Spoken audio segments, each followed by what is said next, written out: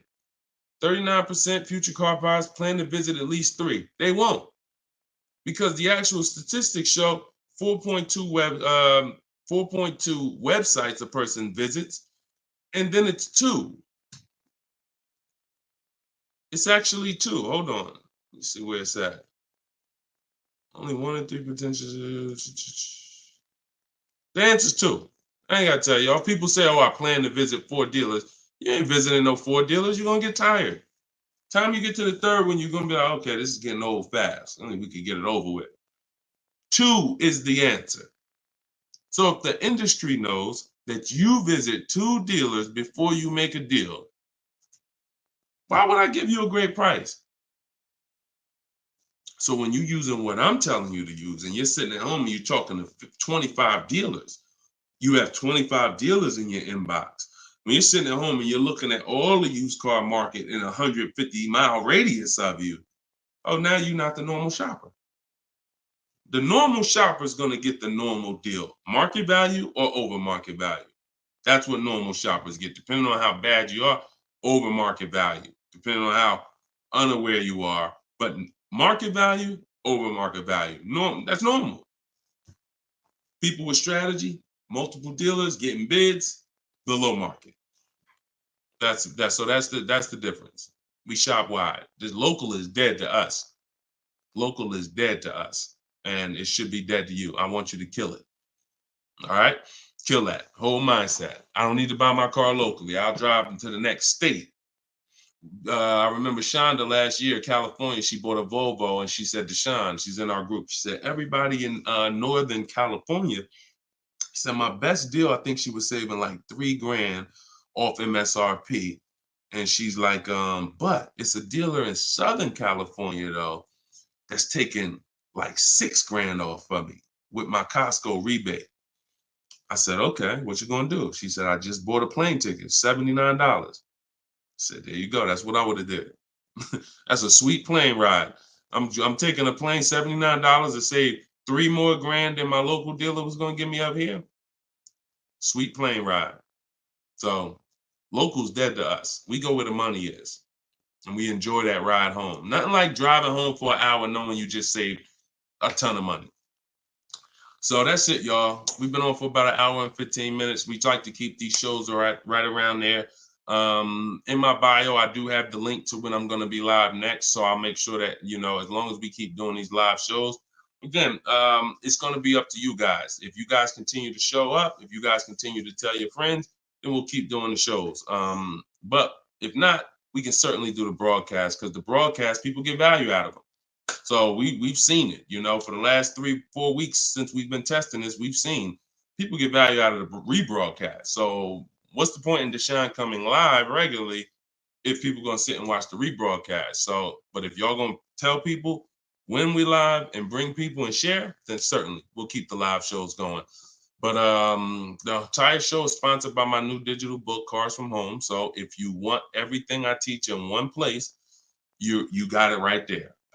We don't hold back on this show. We don't hold back in my social media videos. That's why they're, thank God, continuing to be seen by millions of people.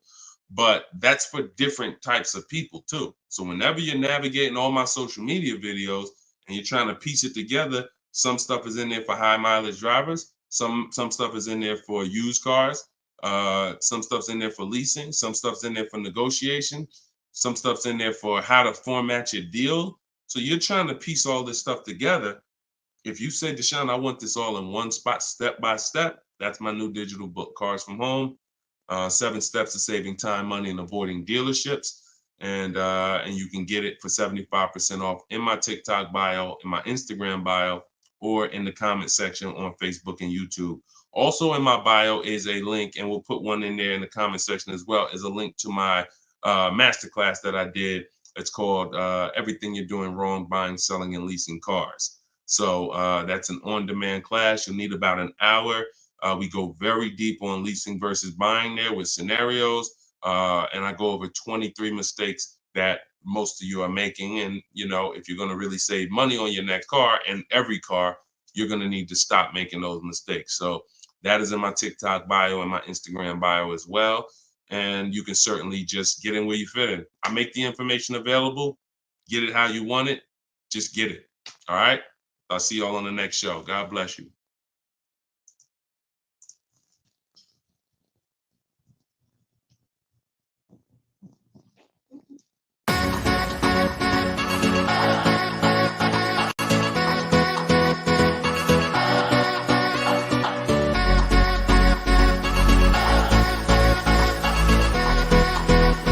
The worst possible thing you could say when you walk into a car dealership. I spent 5 years with Mercedes-Benz, 5 with General Motors, and the worst thing a person could say when they walk in is, if you could just get me to this payment, we got a deal. So your loan's probably still like 19, which means you got to pay to get out. You're upside down. It's called negative equity.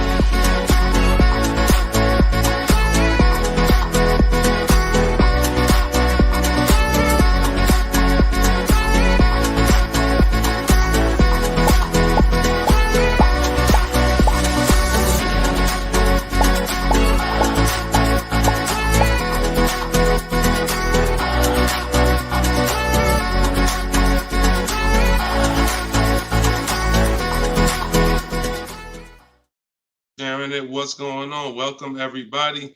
This is episode 9 of Car Shopping Questions and Answers. I'm your host, Deshone, publicly known as Deshone the Auto Advisor.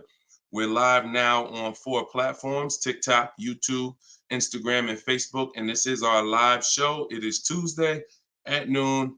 We do these shows throughout the week to make sure when you are ready to get car shopping information that no one else is going to give you, you know where to come for it. So you guys can start typing your questions while I take care of the housekeeping. We have Dolan in the background who'll be bringing your questions in.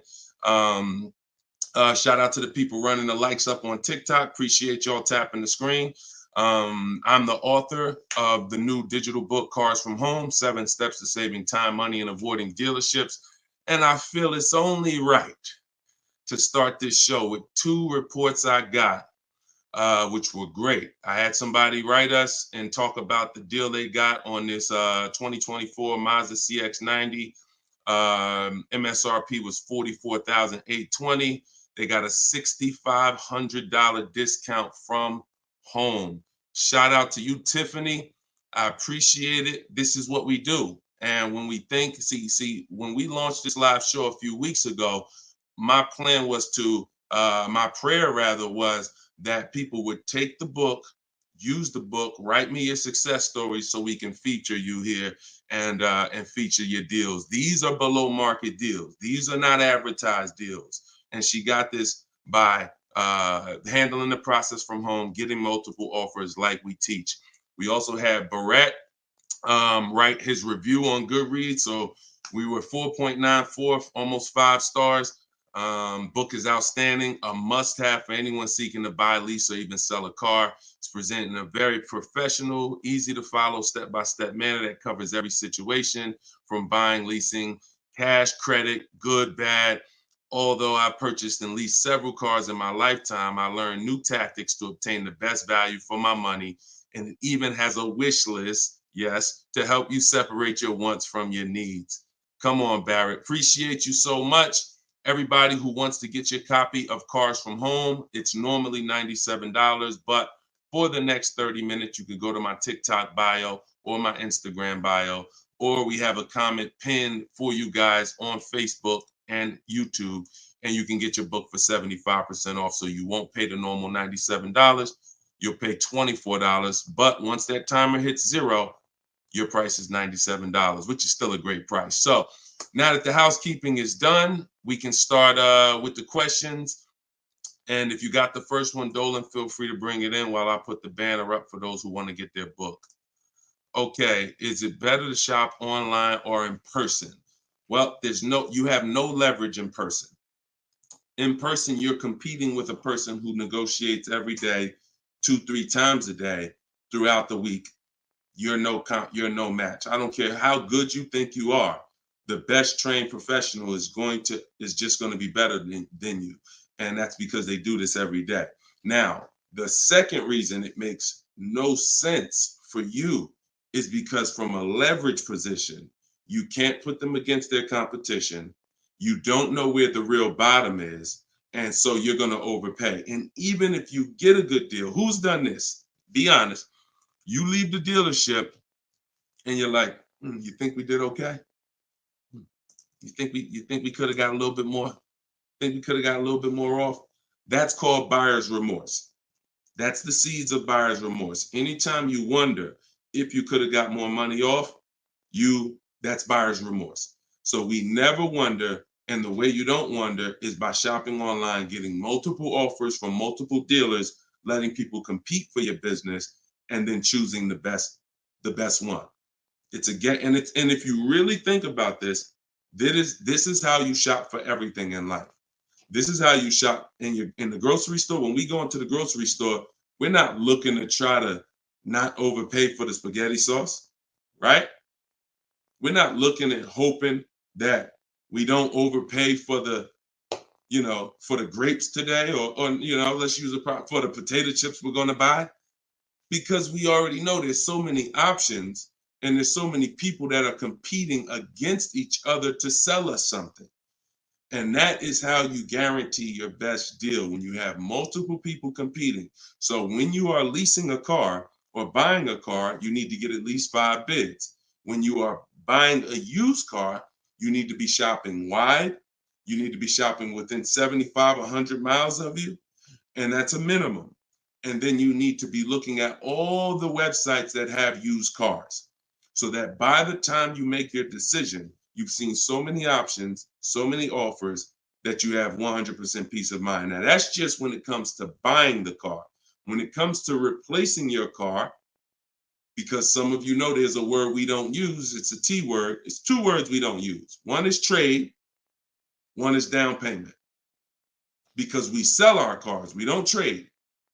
You never get the most money for something trading it. I don't care what you have. You got a baseball card, You trade that baseball card for something, you're not getting the most money for the baseball card. How do you get the most money for the baseball card? Put it on the market. Put it on the open market and let the buyers come to you and see what the best offer is. Never going to be from a trade. Now, the only time we do have to trade is if you're in a negative equity situation. If you're in a negative equity situation, then, and you have too much negative equity, you're going to need to do a trade if you can't pay the difference. But other than that, you know, these are the things that these are the things I want you to etch into your mind. We don't trade, we sell, get bids. We get, when we get our loans, we get bids. And when we buy our cars, we get bids. That's how we guarantee that we get the below market prices that other people aren't getting. Okay? Go ahead, Dolan. If you got the next question, shoot it up. Okay, this one's from Instagram. What fees are included when you buy a car from out of state? I mean, if you're buying a car out of state, standard fees are, if you are purchasing a car, purchasing, not leasing, standard fees are tax, documentation, DMV. Tax, documentation, DMV. I've worked for a handful of dealers in my life. I've never once had fees that were outside of those fees. Never once. Shout out to y'all running the likes up. Could y'all keep running the likes up on TikTok? And shout out to the sharers. You know we appreciate you. Thank you for sending your friends. Thank you. Listen, you should at least be tagging your best friend. Whoever your best friend is, and hopefully we all have at least one. That's the person you should be tagging. They'll thank you.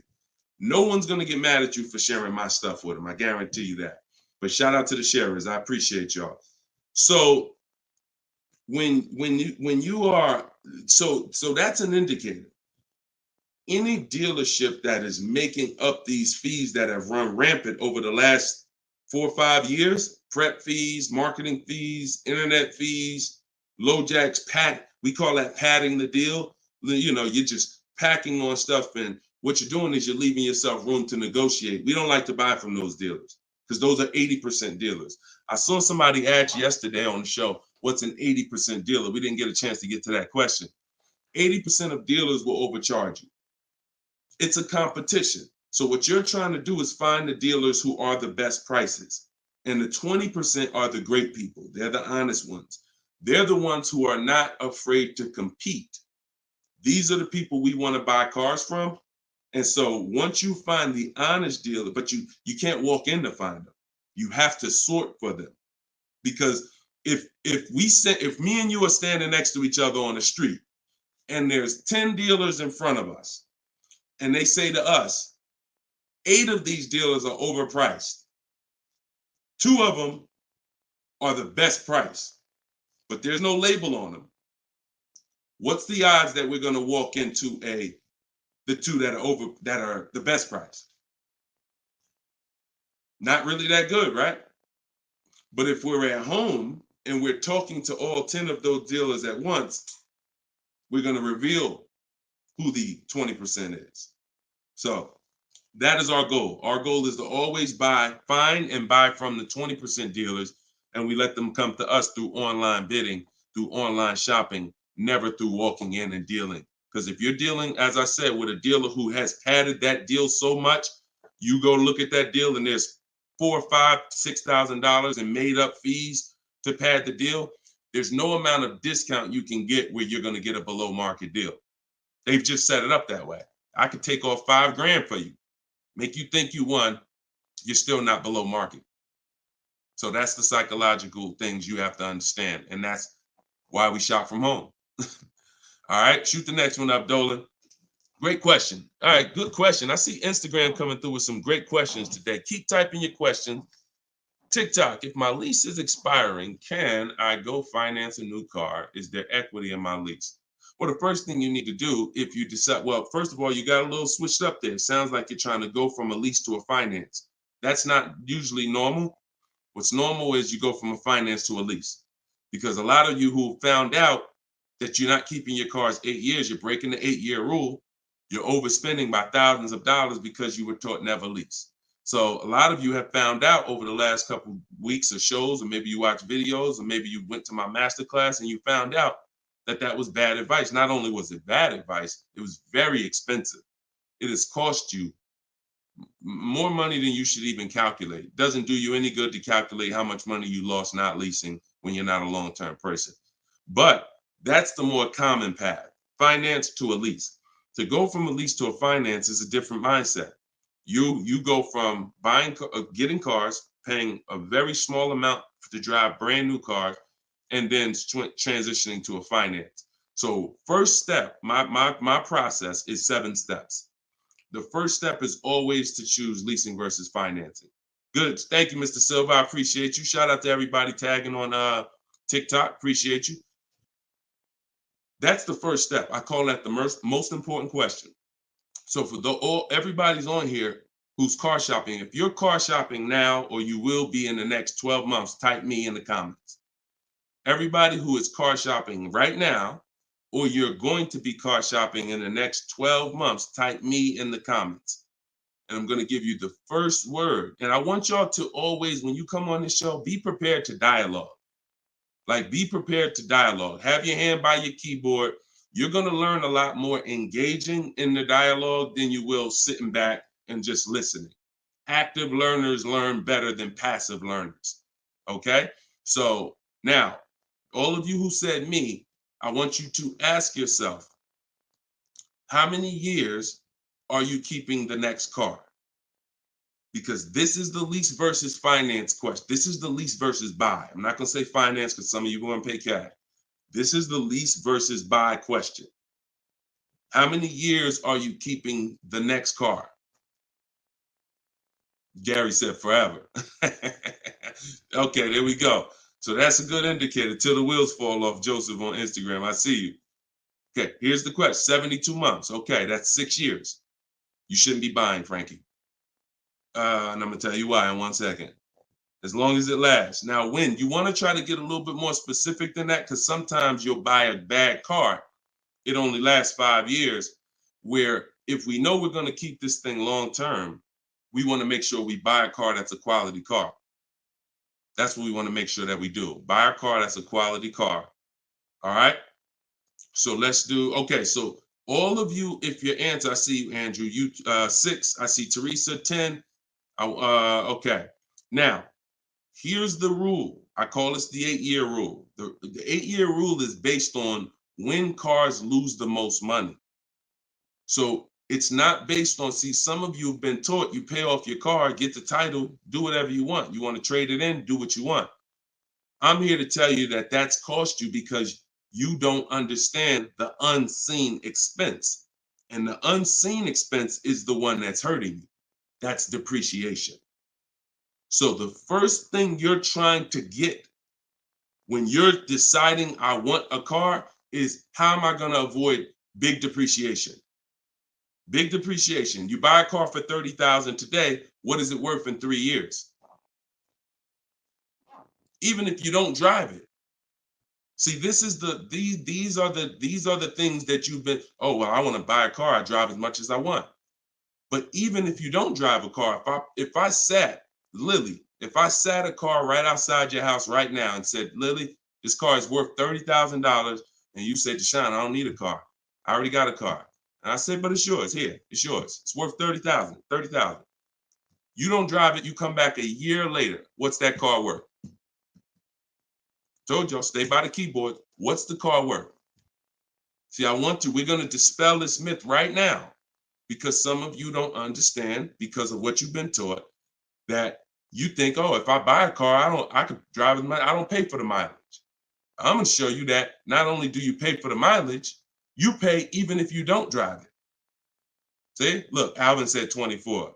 Look, didn't drive it 1 mile. Days on Instagram said 24. Look, didn't drive it 1 single mile. That's probably accurate. So think about that. If that's many people will mention depreciating assets. That's a very common word, but we're now going deep on what that actually means. Depreciating asset means I purchase something, I acquire something, whether I use it or not, it's going down in value. If I use it more, it goes down in value more. So the first foundation that you need to get is leasing versus buying. This is why if you don't lease, but you should have leased, there's no way to get a great deal. Because when you get great lease deals, some of you seen Danielle. Danielle got an Audi A3, $44,000 car. She's paying $550 a month, no money down. So that's Danielle. So when you consider what that deal would, what that car would have cost her if she purchased it, no money down, probably would have cost her about $900 a month. $900 a month. Every 1,000, but every 5,000 is about $100 a month, depending on interest rates. 5-year loan. So foundation. So what you're trying to do is avoid the depreciation. Y'all know when I break this out, y'all know what this means. Some of you, if you're new here, you may not know, but this is what this means. This is how your car loses value year 2, year 3, year 4, year 5, but then it starts to level out. And what you want to get to, forget paying off the car. You could have paid cash for it. Doesn't change this. Deshone, I got a loan on it. Doesn't change this. This is the actual asset value. This is the car's value. Forget the loan that's attached to it. This is the car's value. So your goal in purchasing, if you want to avoid this, see, some of you buy cars, trade them in here. Trade them in here. That's 2 years, 3 years, 4 years. You're trading the cars in when they have lost the most value. And that's a losing formula. Now, there's 2 ways that we avoid this. One is long-term ownership. Who has a car outside? They've had it for more than 8 years. More than 8 years. Type me if you have a car in your driveway or in your household, you've had it for more than 8 years. Type me. I see you, Gary. Okay. Okay, I see you, Sergio. All right, more than 8 years. I see you, Twill. Now, this is where you win. Here's why. Your car is no longer losing value like this every year. Now it's only losing a little bit. Now it's only losing a little bit. You beat depreciation. See, the goal with a purchase is to beat depreciation, not pay off the car. You could pay off the car and still lose to depreciation because you replaced the car in the early life cycle.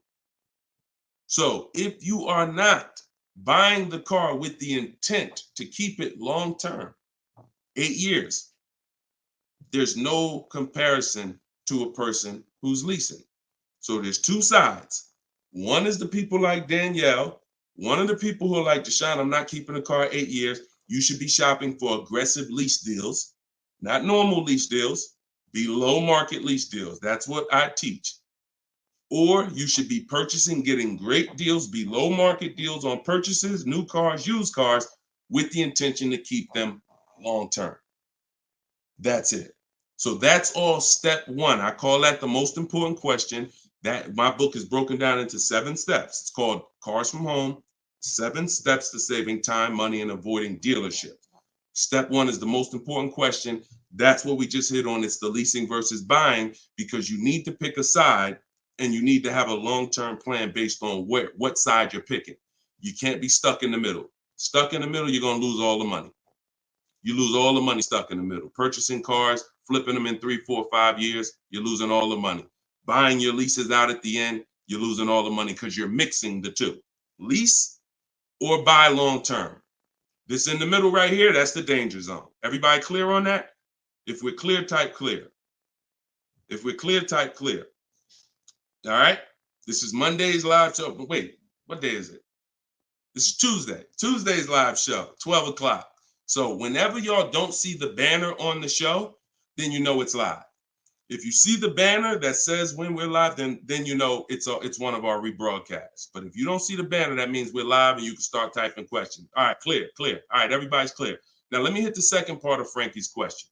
Okay, and for those who just came on, everything I teach is out of my new digital book. It's called Cars from Home, and you all can get it for 75% off. It's normally $97, but in my TikTok bio, in my Instagram bio, and in the comment section on YouTube and Facebook, we put the link there for you so that you can get your copy for it. You won't pay the normal $97, but you only got 30 minutes. It's a welcome offer. Once that clock goes down, to 0, your price is $97, which is still a great price. You saw how much money Tiffany just saved on her new Mazda, just using what's in the book. Saved herself, I think, $6,000. So go ahead. Oh, no. So, and then you move into the equity assessment. So once you decide, Frankie, which you already said you're only keeping the car 72 months, you should not be purchasing. Because if you purchase, we already went to what's going to happen. You can't win keeping that car 6 years and then replacing it. So you should now be doing your equity assessment, which is calling your bank, get your payoff, and then you're going to go to the cash buying websites. Don't use algorithm sites because they're worthless.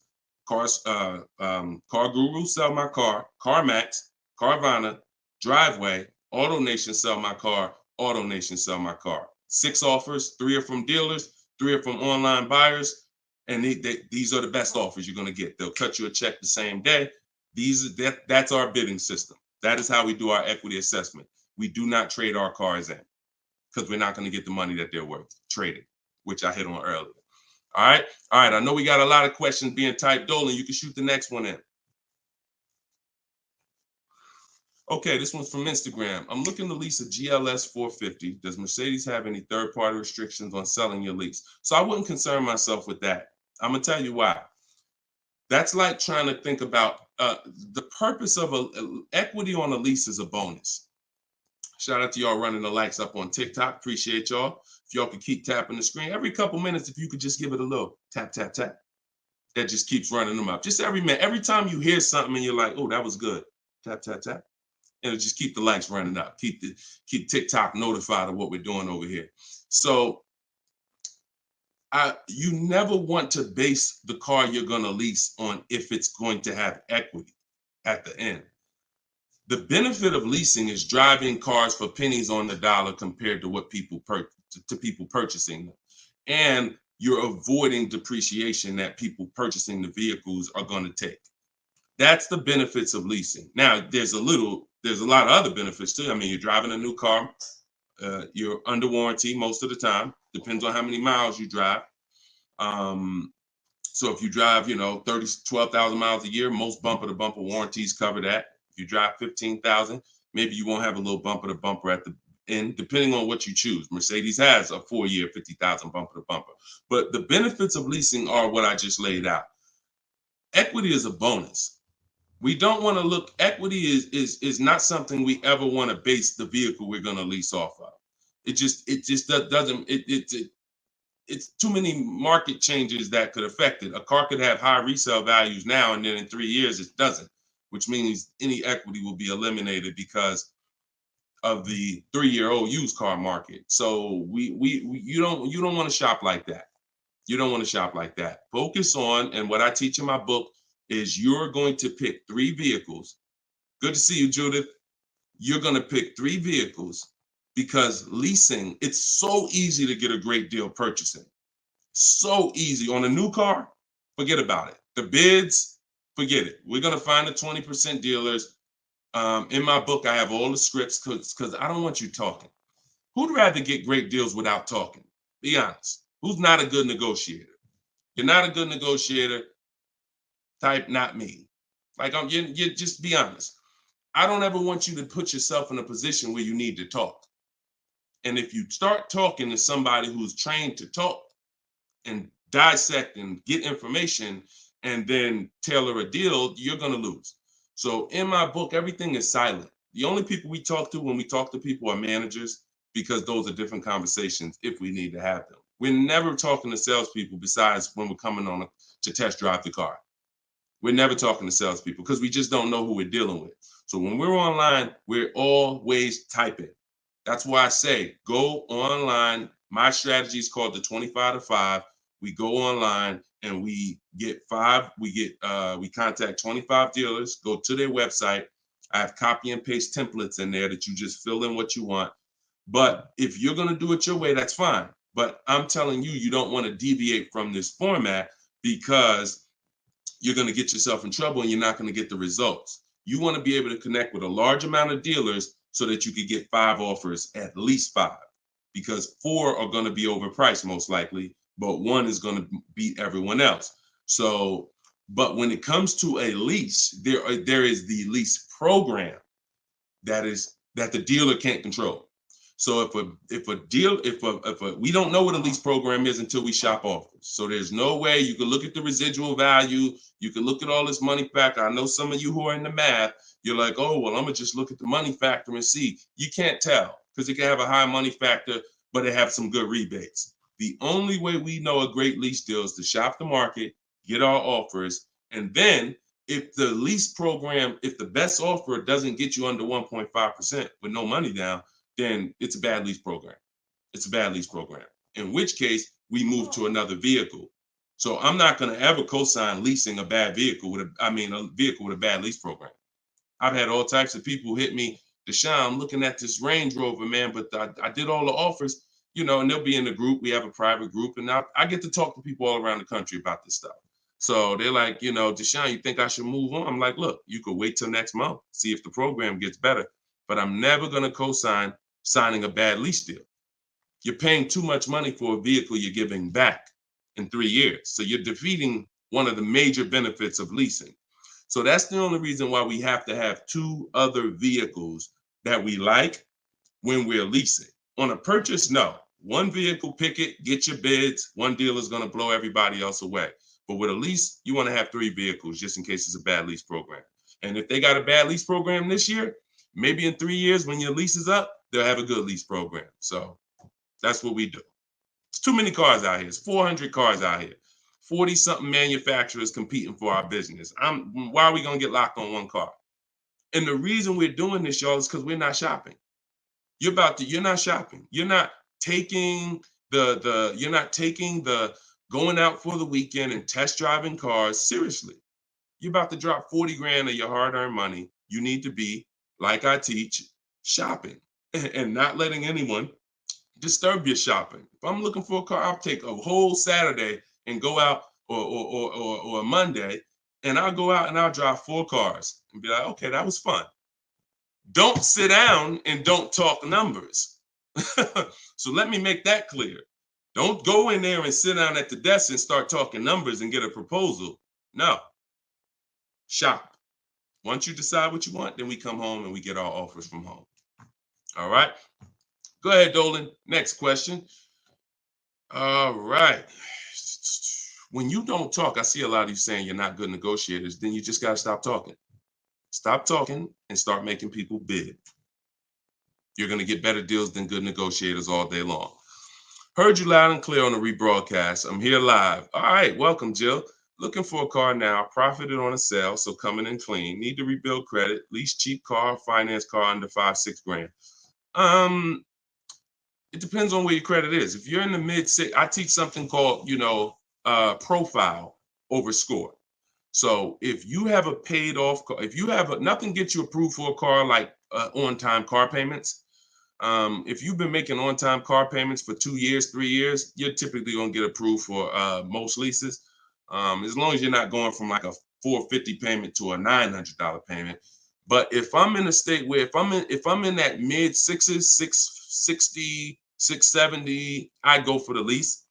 If I'm in the low 6s, then I go for what I call a smart car, which is the car to set you up to lease. So your goal is to get the least expensive car you can get a loan on, quality car. You want to go small as possible, and small as possible for you might be you need a sedan. You might need 3 rows. But I teach something, and that's what we were talking about when I posted that review that Barrett wrote for our book today. He was like, we get a wish list for needs versus wants, because oftentimes we confuse these. Needs are things you can't live without. I need to have this, or the car's not going to do what I need it to do. I need to have it. Wants are things that you'd like to have, but you can live without. When it comes to getting a smart car, and it's not the little smart car, y'all. I have a different. That's a different meaning for us. It means saving money at the right time. That's what we call smart cars. Saving money at the right time.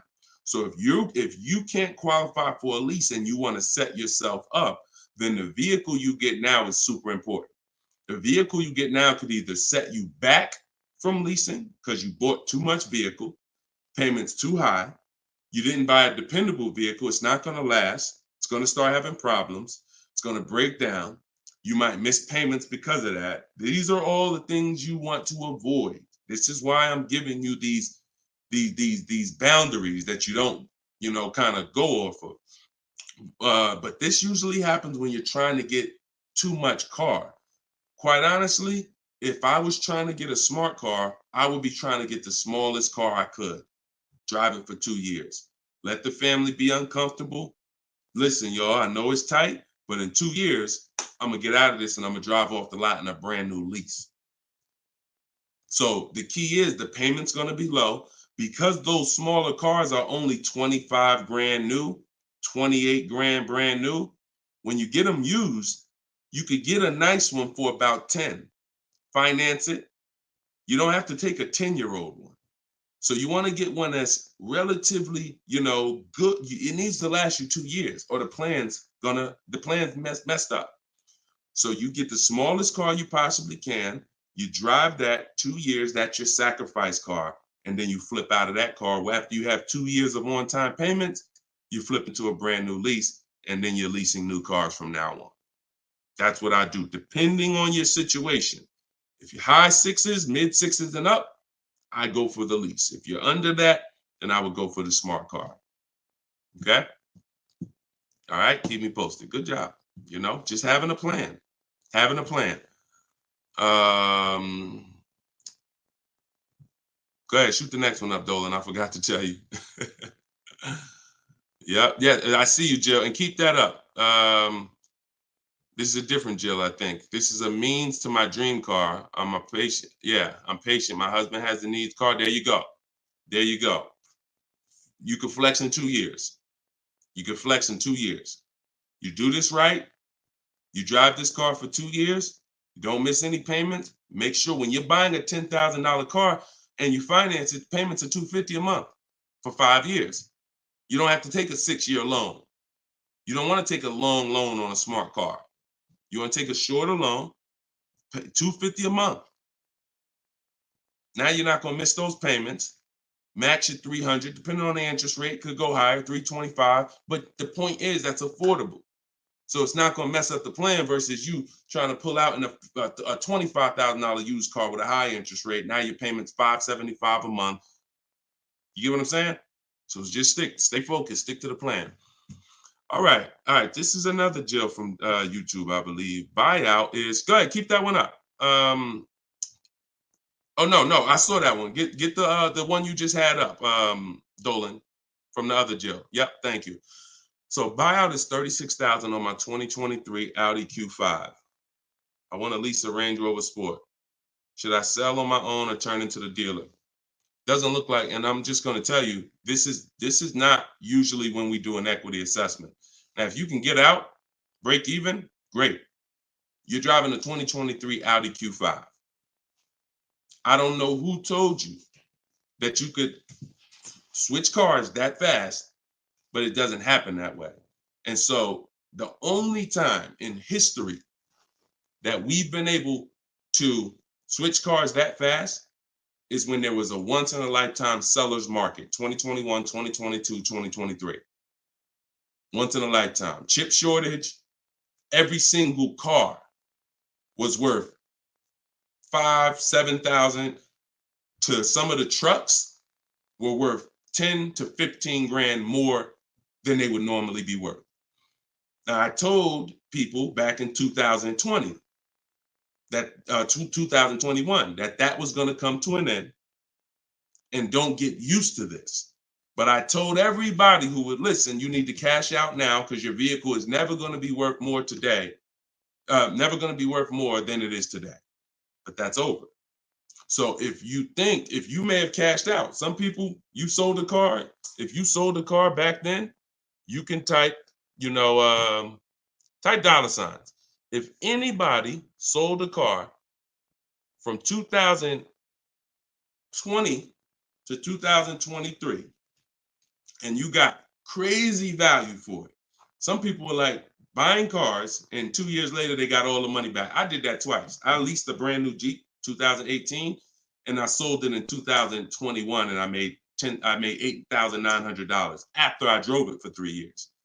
And my mother, I helped her sell her Mazda CX-5. She was a low mileage driver, and I helped her cash out. She made $10,200 after she drove it for 3 years. We made a video. I recorded her and my dad. They couldn't believe it. They couldn't believe that they drove a car for 3 years, turned around and sold it, got every single dollar they put into it back. And he was like, all right, man, I'm looking forward to doing this again. I said, Dad, this ain't gonna happen again. So enjoy it. You were part of a once in a lifetime market where you cashed out and you won. But we cannot base our strategy anymore off that. That's over, and you'll get in trouble financially trying to do this. So there is no setup where you could buy a car or lease it and in a year, 18 months, trade it, replace that car. Just not. Because we already talked about earlier, let's take a $50,000 car. A year later, if you don't drive it 1 mile, what's it worth? Didn't drive it 1 single mile, just parked it right outside your house. 43, 44, max, absolute max. So when that car is losing value like that, whether you bought it or leased it, the asset, it's what the car is worth. Forget about the finances attached to it. You can't, and look, if it's a Jeep Wrangler, if it's a car that has a high resale value, like a Jeep Wrangler or a G-Wagon, these are top 10 best resale values in the world, then all I'm gonna do is after I lease it, I'm just gonna sell it and I'll make the equity. But I'm not going to look to trade that car or replace that car in a year, 18 months, break my lease contract. Now you do your equity assessment, Jill. Call your leasing company, find out what your payoff is. You said it's 36. Now, if you can get offers higher than 36, then you can get out. Very simple. So get the offers from the companies that I mentioned about 15 minutes ago. I laid out the 6 companies. But when you lease, though, you must put no on those websites. It's going to ask you, do you have is the vehicle owned, leased, or financed? You want to put owned, because something triggers on their websites. They think every lease has a third-party restriction. Most of them do, but if you just want to find out what the market value is for your car, and if you could get out and make some money or break even, then yes, you can jump out, no problem. But if you see that your buyout is this and all the offers are below that, then what you're now about to do, even if you say, because some people will say, all right, well, I'm gonna walk in the dealer, see if they can work a better deal than that. No dealer is going to give you more than the online buyers. So if you run those online quotes and all of them are less than your payoff, all a dealer is going to do is take the negative equity and the desperation for you to get out and roll that negative equity over to your next vehicle because you're desperate to get out for no reason. So that's the real. You can do what you want. I would suggest you don't get out of your lease. You don't break a lease contract until you can financially do it, which means I can break even, I can sell, and I can get equity, or either break even. Break my contract, but I'm not coming up with a dime because a dealer bought my car and I'm out of this thing. That's the only way I'm breaking a lease contract. I'm not rolling negative equity. I'm not going to create negative equity in a lease to get out of a lease early for no reason. It just doesn't make financial sense at all. All right, no problem, Jill. Happy to help. Happy to help. Okay, so that's step 2. See, the equity assessment step, guys, is so important. See, because it's the foundation of our deal. So when you look at step 1, the leasing versus buying question, how many years do you keep in the car? 8-year rule. That's step 1, super important. Foundational of your deal. As I said, you can't get a good deal if you purchase, but you should have leased. Impossible. You got a bad deal. I don't care how much money you get off. Now, second step is if I have a car to replace, I got to do an equity assessment because I need to know, is this car that I'm in going to be going to prevent me from making a move right now? Too much negative equity, I'm prevented from making a move right now. If I can get out, make some money, now I got some money. I can sell. I can put money in my pocket, put it in my bank. That means it's an asset. It's a blessing to me. So your car that you're in could either hinder you from getting a car or it can help you get the next car. That's why we always do the equity assessment before anything else. All right. I don't know why I'm frozen on Instagram. All right, go ahead back in, Dolan. Next question. Okay, now I'm back. I see. I'm just monitoring Instagram.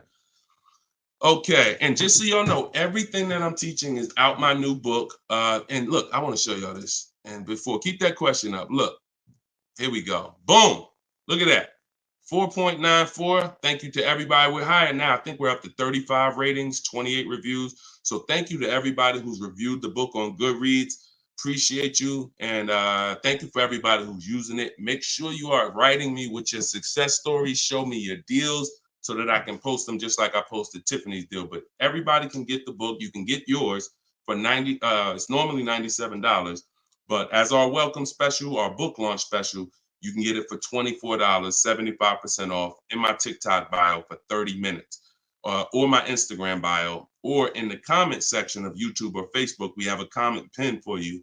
And if you're watching us on TV, you can use your phone and you can scan the QR code here on the screen, and you can get your copy for 75% off. But once that timer hits 0, if you visited that page and the timer it started, once it hits 0, the price does go back up to $97, which is still a great price. It's a great price either way. And it'll be in your inbox in a couple minutes. Okay, this is from Instagram. I use your template in the book to ask for quotes. Their response is the lowest offer you ever received. They are being difficult and giving me their best offer. What's the best way? Use the scripts. It's just conversation. Hopefully you listen and you have a separate email, because you're not going to have intelligent conversation with 5, 7, 10 dealers mixing personal emails. So every part of the system is important, having a separate shopping email. So everything in there is dealers. And now everything they're saying, we have a response for. Every single thing. It doesn't matter. Don't expect 80% dealers to be easy. Expect them to, hey, can we have a conversation? Hey, when can you come in? Hey, this be a whole lot easier if you're here. See, what we already know is we've given them all the information they need to give us a quote. So the best thing, or the stages we move through in our conversation with dealers, is who has a car that I want. That's first. Our first set of scripts is designed to weed out the dealers who don't even have a car we want. Nothing to talk about. Nothing to talk about. So there are dealers who won't tell you they have a car. That's why we have scripts. Hey, when can we talk? I'll be handling my whole purchase online. Can you confirm if you have something that matches? Every one of my scripts ends with a question. If you're not going to use my scripts in my book, then you make sure every email you write should end with a question, never a statement. So what you're sitting at home and you are copying and pasting. Very simple. Everything they say, we have a response, because I use those scripts. I'm from inside the dealers for 14 years. I know those scripts. Hey, it'd be easier if you were here. Hey, we only do business in person. Hey, when can I get you on the phone? I promise it won't take long. All of the stuff they're going to say.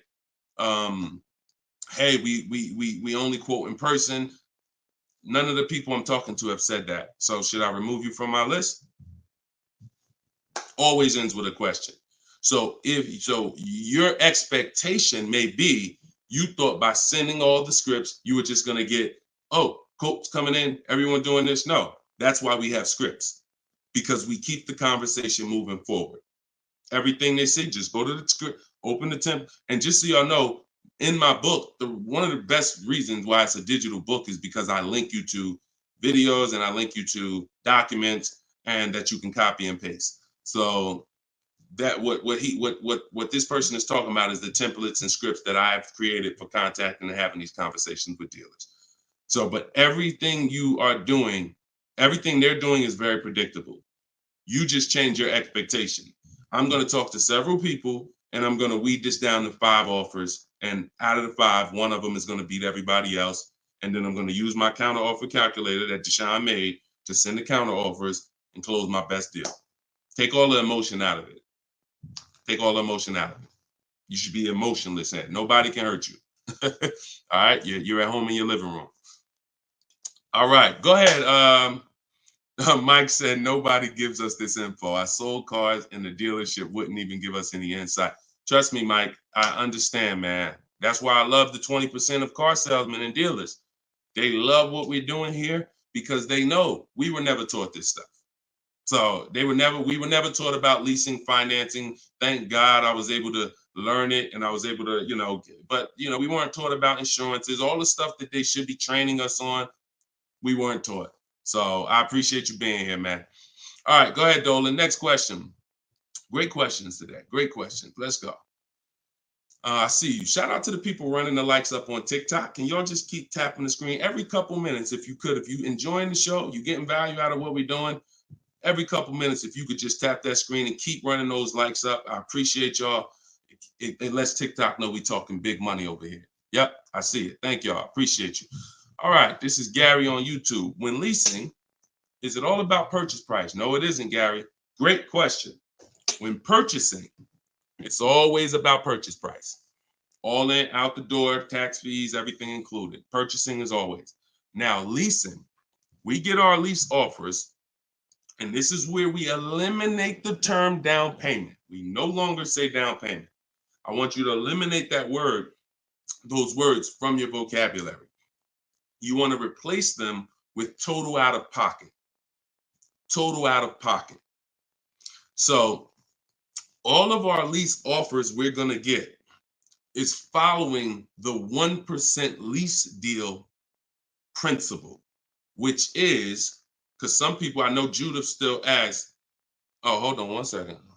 Hold on.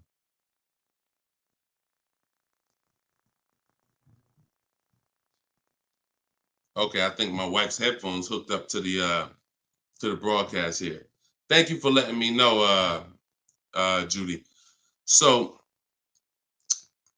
when we're getting, so the 1% lease deal rule is older than, it was around, I think, before I got into the car business at 2006. And what it was is if your lease payment was 1% or lower of the MSRP of the car, you stole a car. Stole a car. Example, I know if you've never seen a 1% lease deal, let me show you a couple. So this is Greg. Greg, look, first time posting here. I'm excited. My latest lease, graduated. Now we have a particular online, video library here. So when they say graduated, I have a coaching program, and but the steps are the same. So I always say, get in where you fit in. Steps are the same in my book, in my video course. He said, I followed the steps, set up a great lease deal, 36 months, 12,000 miles per year, all said and done. Monthly payments $527. MSRP is $56,275. So when you divide the monthly payment into the MSRP, you're going to get a number. Now, when you multiply that by 100, so I'll give you an example. Let me show you how this works. In Greg's case, I got my calculator up here. I would take 527, divide that into 56,275, which is the MSRP, not the selling price. Doesn't matter the selling price. The MSRP is how we gauge the value. Now, that's 0.009. Then we multiply that by 100, and that gives us 0.93%, which is what he put here in his post.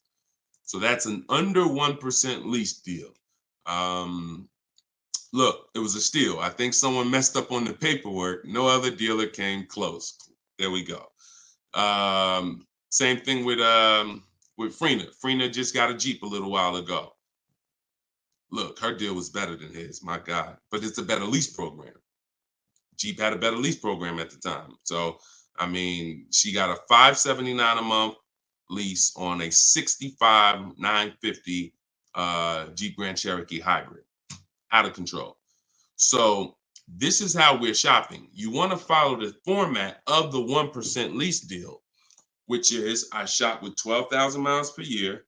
If I'm doing 18,000, I'll adjust it later. If I'm a high mileage driver, who's a high mileage driver? You drive more than 20,000 miles per year plus. Who's a high type HM if you're a high mileage driver? All right, type HM. You adjust it later. 25,000 mile a year lease. You always shop with 12 because that's how we judge. I see you, Mr. Silver. That's how we judge. I see you, Ado Johnson. Or no, AD Johnson. Sorry. So still going to, this is still Gary's question. This is why we're not focused on the purchase price when we're shopping lease offers. We're focused on looking at the formula that we use to judge a great lease deal. And everything we do, I have 3 rules. 1% lease deal, I didn't make it up. That's a steal. In between 1% and 1.5%, that's a deal, because that's still better than a purchase. It's still great value. When you compare it to someone who's purchasing, they're paying tons more.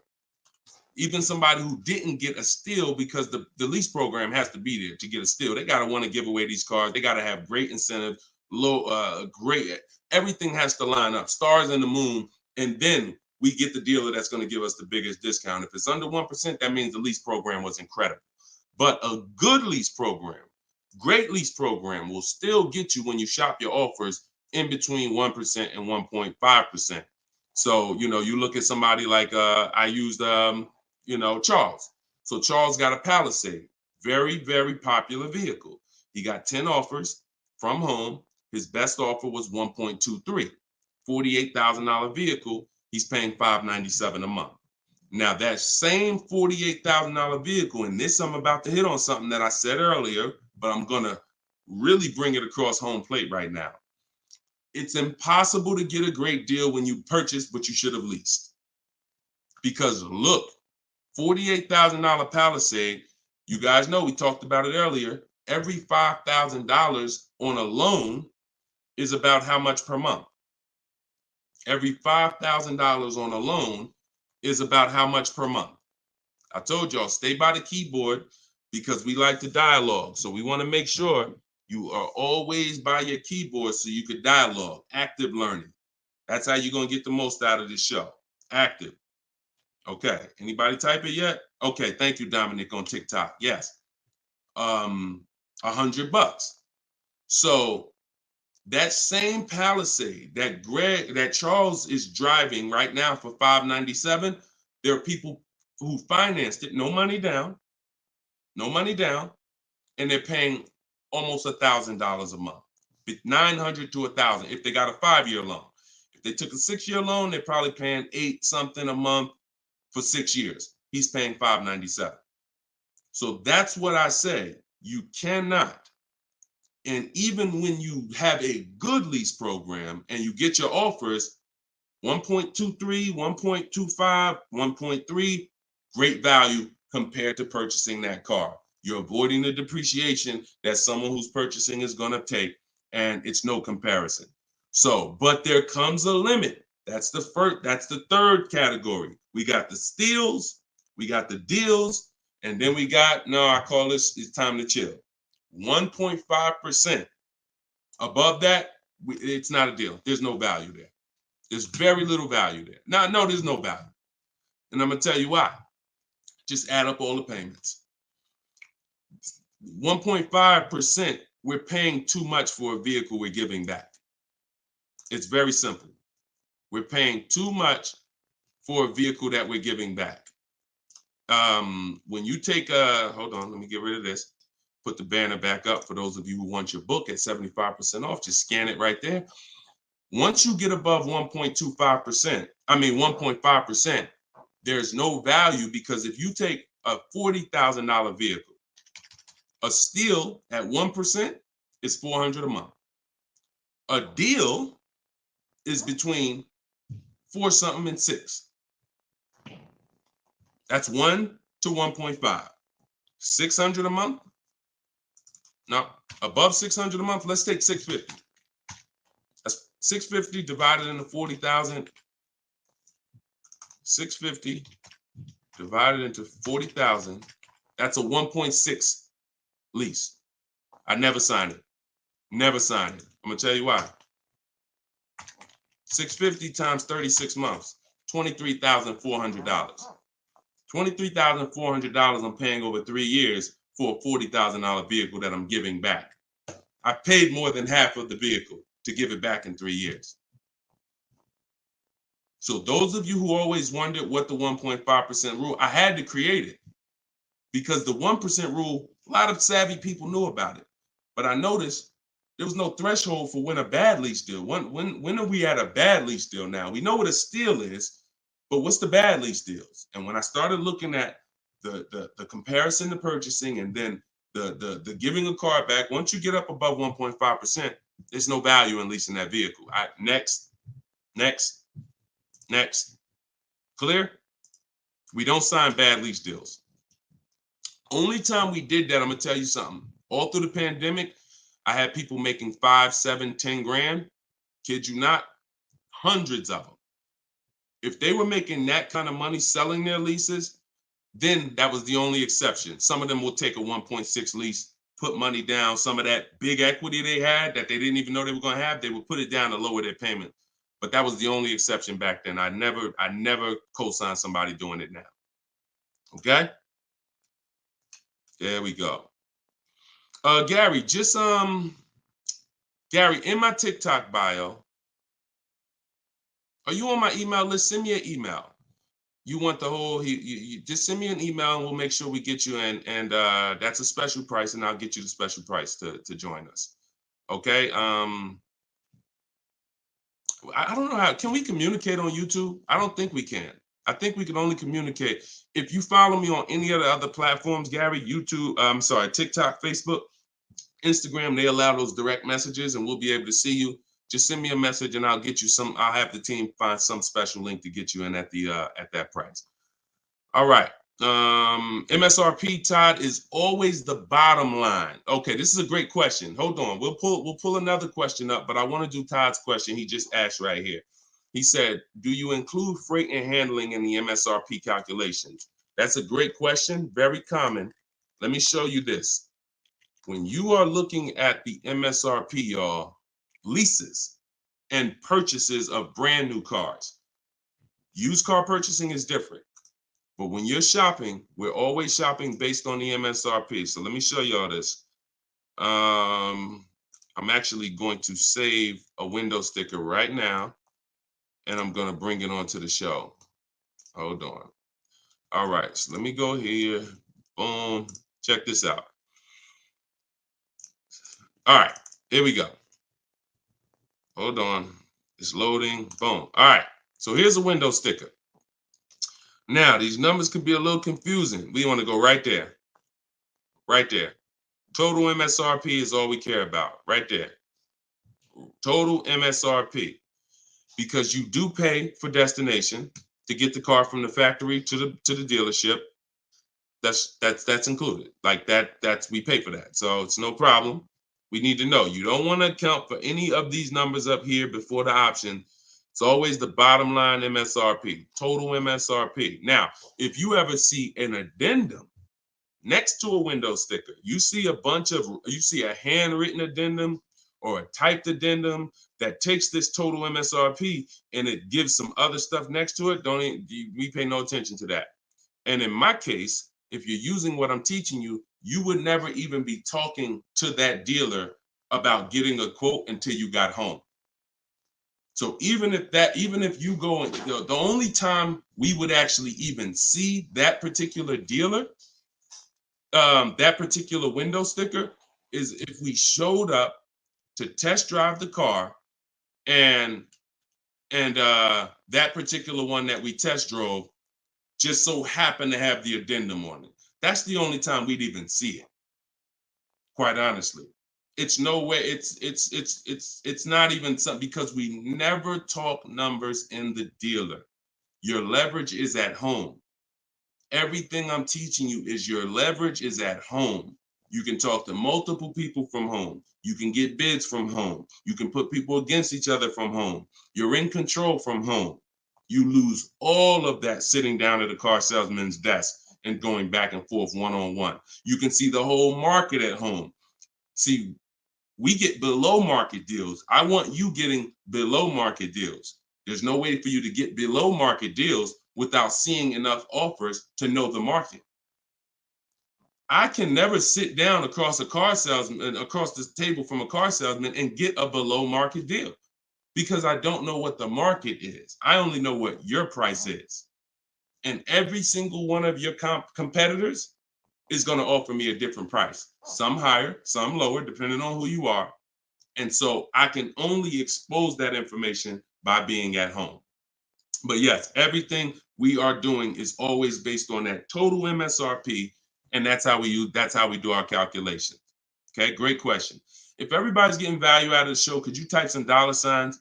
Just type a dollar sign if you're enjoying the show so far. So if whenever you see this show, if you see the banner above us, then this is a rebroadcast. But if there's no banner, then we're live. So you can ask your questions, but you can always make sure that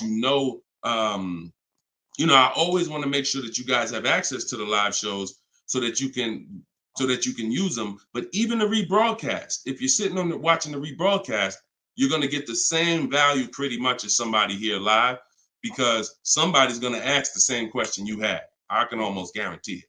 So I'm glad. I see a lot of dollar signs. Perfect. I see a lot of dollar signs. If you haven't subscribed to us on YouTube, please subscribe so that you can keep in touch with what we're doing here. And certainly, good job. I'm happy everybody's getting value. Go ahead, Dolan. We got a few more minutes. Post another question.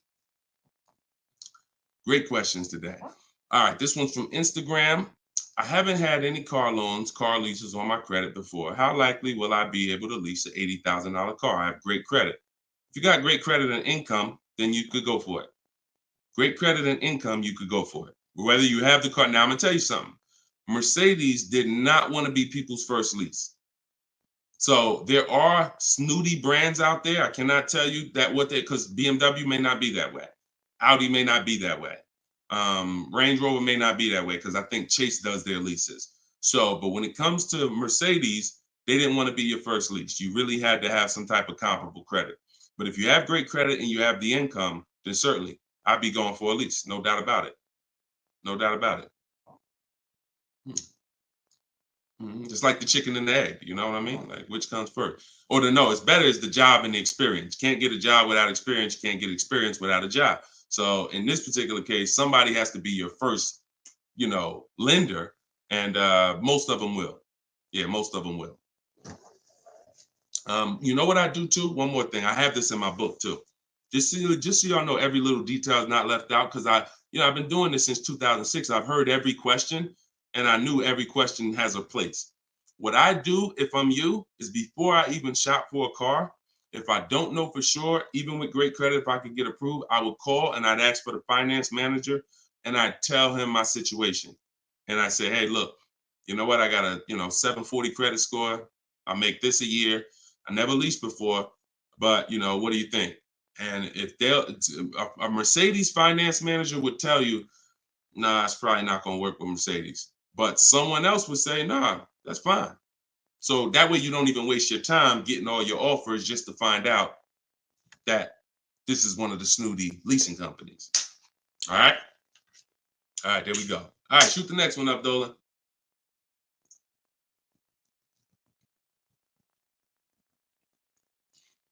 Jason Hughes from IG. 12 to 15K in equity. Great job. Okay. I mean, it's nothing you did, but if you got the equity assessment and you got bids, great job. Now, wait a minute. It doesn't sound like you got bids. And I'm going to tell you why. Because it wouldn't be an equity range. That sounds like an estimate. In fact, it doesn't sound like an estimate. It is an estimate. 12 to 15 is an estimate. When we get bids, when we do our equity assessment, we're getting bids and we're like, hey, I have $13,580 equity based on my highest offer from Driveway.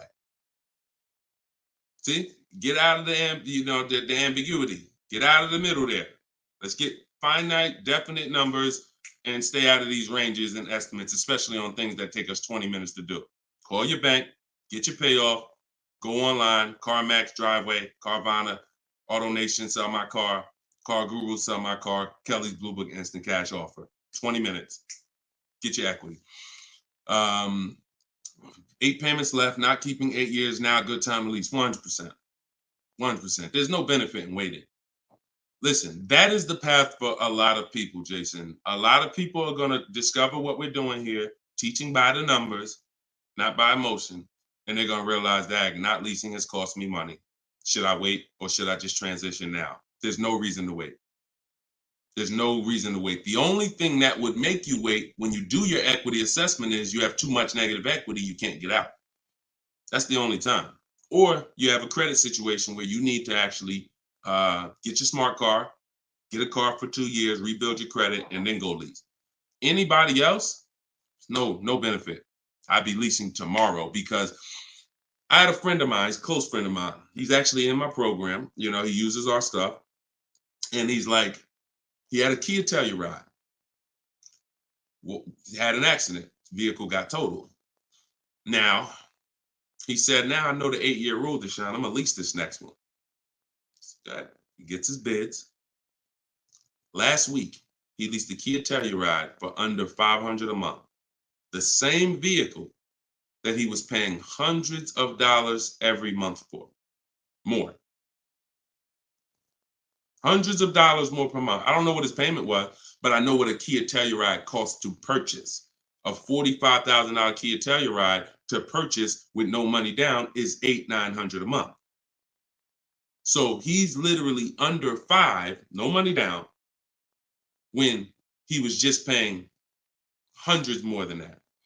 So you're in the same situation. No point in waiting. Transition to a great value lease. Get your offers. You wish you could. You wish you would have did it sooner. All right. Go ahead. Next question, Dolan. Car brands will no longer offer V6. Buy the lease. Let me talk to this question on TikTok. Not right now. Get the next one. Go ahead, Dolan. Put the one you're going to put out. But get that question that this person just posted about car brands no longer offering V6s. Should he buy the lease? If you have one ready, though, put that one up. Deshone, will your book work for both lease and buy? Well, you know what? Let this person answer that for you because we just got this review. This book is outstanding. This is Barrett. And you can see all our reviews on goodreads.com. Must read, must have for anyone seeking to buy, lease, or even sell a car. It is presented in very professional, easy to follow, step-by-step manner that covers every situation. Every situation. Does your situation, Keith, fall under every? If so, we got you. Every situation from buying, leasing, with cash or credit, good or bad. Only thing that Barrett didn't put in there is used cars or new cars. That's in there too. So absolutely.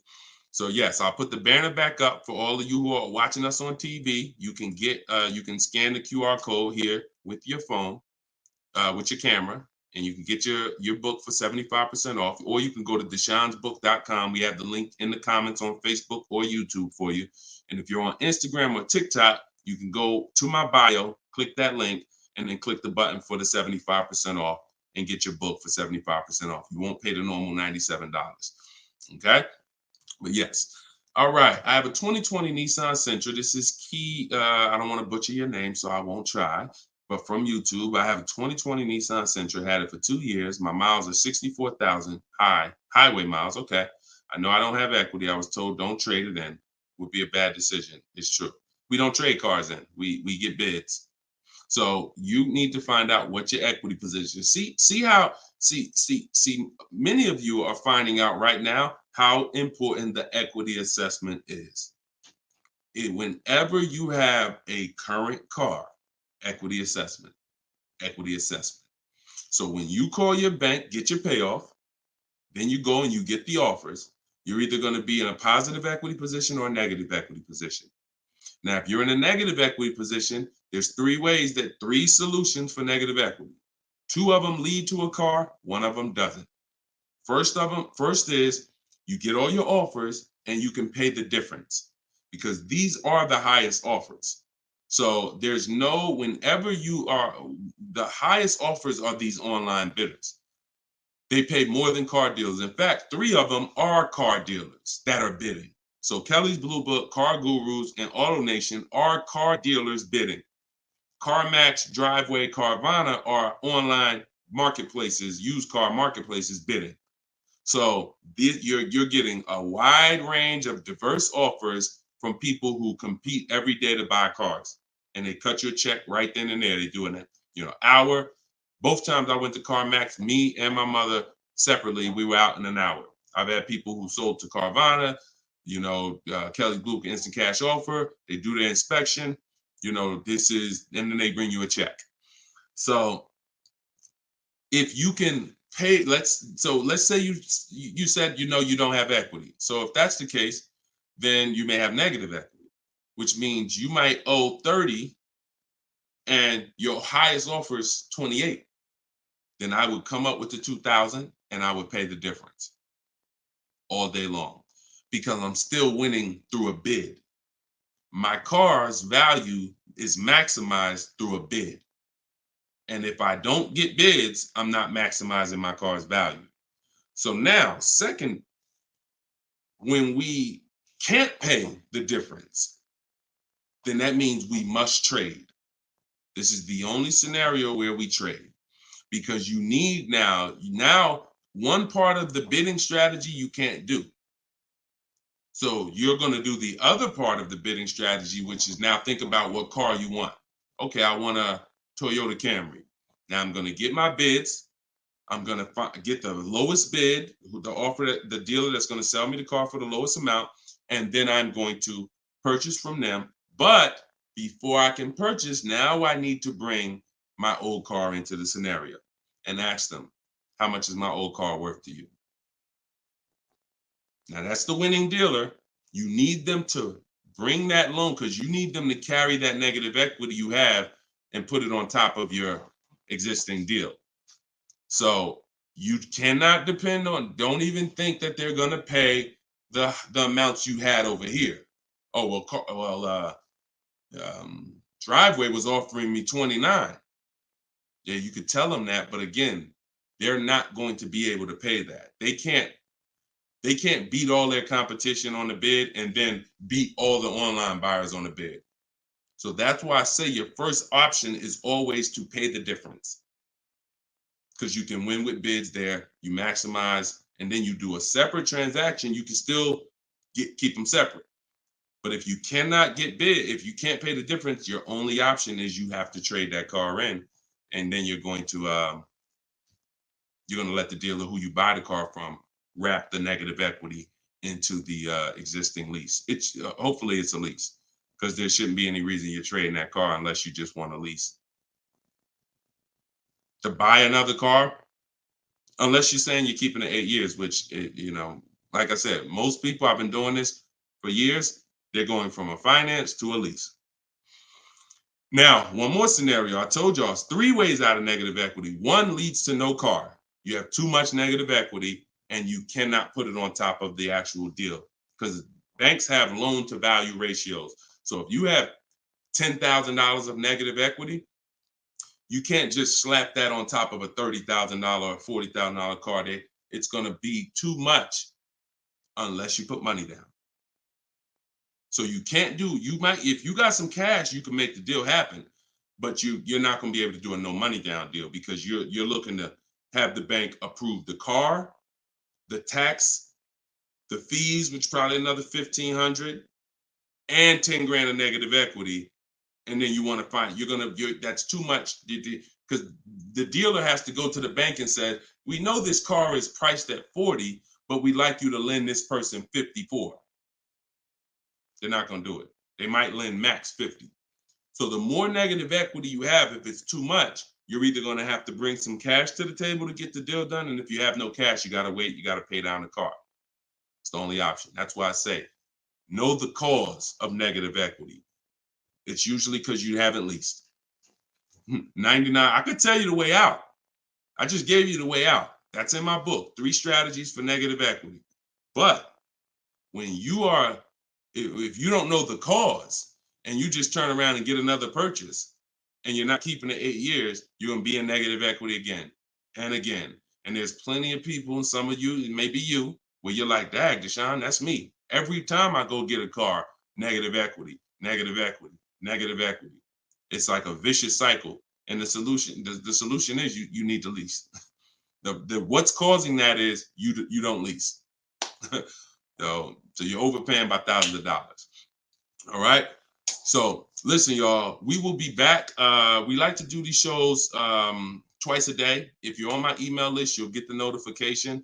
We like to get through as many questions as possible, keep this around an hour, 15 minutes. And so all of you, appreciate you coming. If you want every single thing I teach in one spot in a step-by-step format, that's my new digital book. It's called Cars from Home, 7 Steps to Saving Time, Money, and Avoiding Dealerships. And you can get yours for 75% off in the comment section on YouTube. We got a comment section that's pinned, deshonsbook.com. Same thing on TikTok. I'm the same thing on Facebook. But if you're on Instagram or TikTok, it's in my bio. There's a website right in my bio. Click it and grab your 75% off. You'll get it for $24 instead of the normal $97. Now, if you went there and that timer started, then certainly get there before it hits zero, because once it hits zero, you have to pay the $97, which is still a great price. So my goal for this book is to be the most valuable book financially that you've ever gotten. That is my goal. So use it. Write me with your success stories. Show me your deals when you pick up your cars. Write me, email me, Deshone, just like Tiffany did. I want all of you emailing me your deals so that I can share them on the show. All right. So we'll be back. We'll be back with the next show. This was episode 9. Thank you for coming, and I will see y'all on the next show. God bless you.